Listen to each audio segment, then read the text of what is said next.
You check your bank account. Same feeling as always, that little drop in your stomach, right before your eyes land on the number.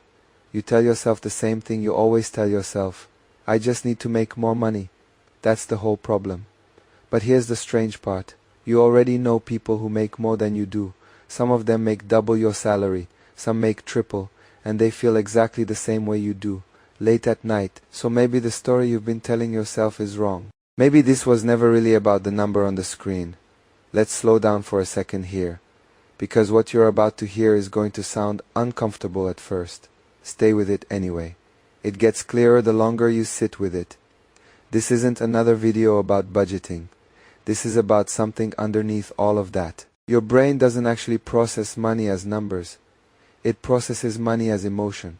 First and fastest, before logic even gets a turn. Every time you spend, your brain isn't quietly doing math.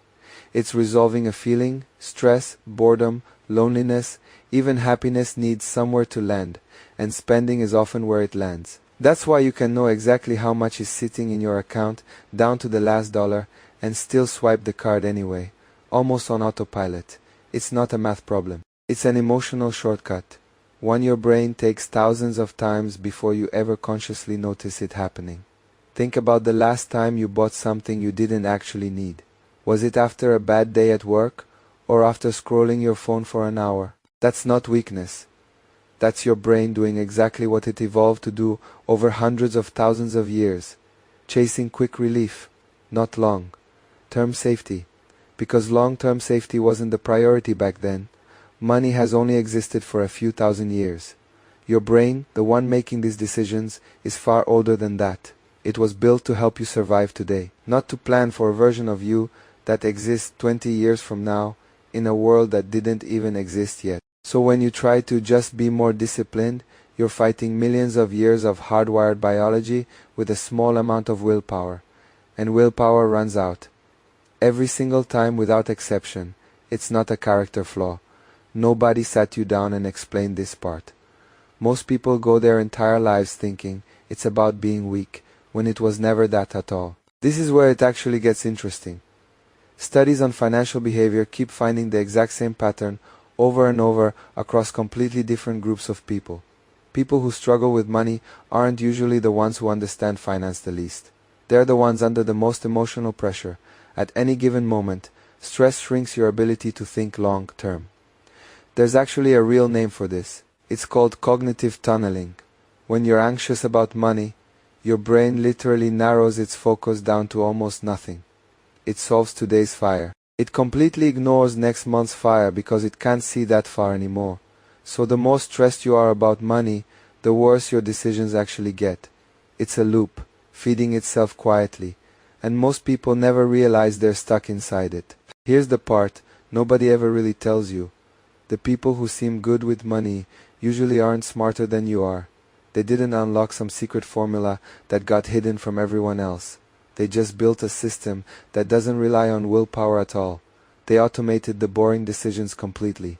Savings move out before they even get the chance to spend it, the same day it arrives. Bills get paid automatically, without a mental debate happening in their head every single month. They remove the exact moment where emotion gets a vote in the outcome. That one small design choice quietly changes everything downstream from it. For years. That's the real secret hiding in plain sight. Not more income, not more discipline squeezed out of an already tired brain, just fewer decisions left to make in the first place. Now think about your own life today, right now, in this exact moment. How many money decisions do you actually make in a single day? Coffee, a delivery app notification lighting up your screen. One more thing quietly added to the cart late at night. Each one feels small in the moment it happens, but each one is actually your brain resolving a feeling in real time, using money as the tool it reaches for. You don't need to fight every single one of those moments head on, one by one. That approach is exhausting, and it simply doesn't scale over months and years. What you actually need is fewer moments where you're even given the choice at all. Fewer forks in the road means fewer chances for a tired, worn-down brain to pick the wrong one. Late at night, when nobody is watching. That's not really about being rich. That's about being tired less often, day after day, making the same good decision automatically, without having to consciously decide it again and again, every single day for the rest of your life. Here's a simple way to picture this. Imagine two people with the exact same salary, working the exact same job. One of them makes 40 money decisions a day. The other has already automated 30 of those 40 decisions. The second person isn't smarter. They're not more disciplined either, not even a little bit. They just have less emotional decision making left to burn through by the end of a long day. So where does this actually start in real life? Not with a budgeting app you'll delete in a week, not with a spreadsheet you'll abandon after 2 tired weeks of updating it. It starts with one single decision, made one time, that keeps working long after you've forgotten about it. A savings transfer that happens automatically the same day your paycheck lands, before you ever even see that money sitting in your checking account. If it never touches your hands, it never has to survive a feeling later that night. That's the entire mechanism. One removed decision, repeating quietly in the background every single month, without asking your tired brain for permission again. It sounds too simple to matter, but small, automatic systems beat big, dramatic willpower almost every single time, month after month. People assume this whole thing is a money problem.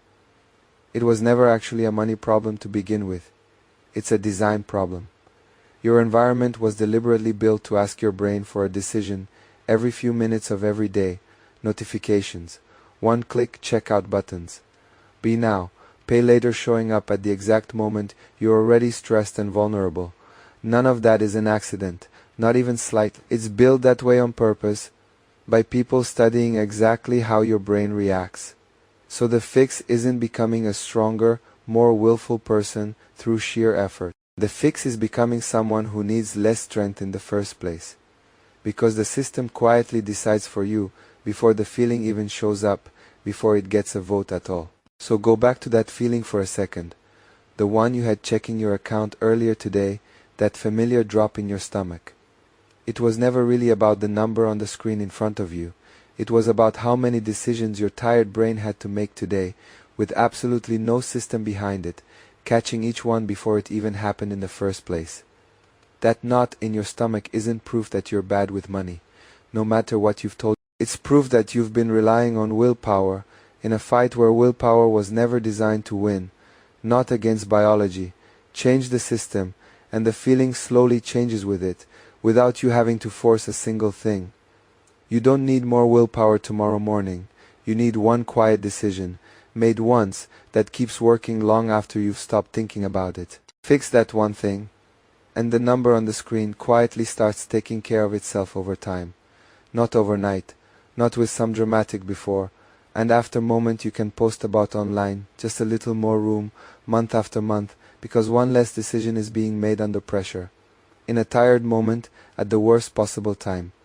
So next time you open that app and feel that same familiar drop in your stomach, remember, it was never a lack of discipline on your part. It was a system waiting to be built, quietly, one time by you. Build it once. And you never have to feel that exact same way again, staring at the same screen, telling yourself the same old story, night after night, waiting for a version of you that never shows up on its own.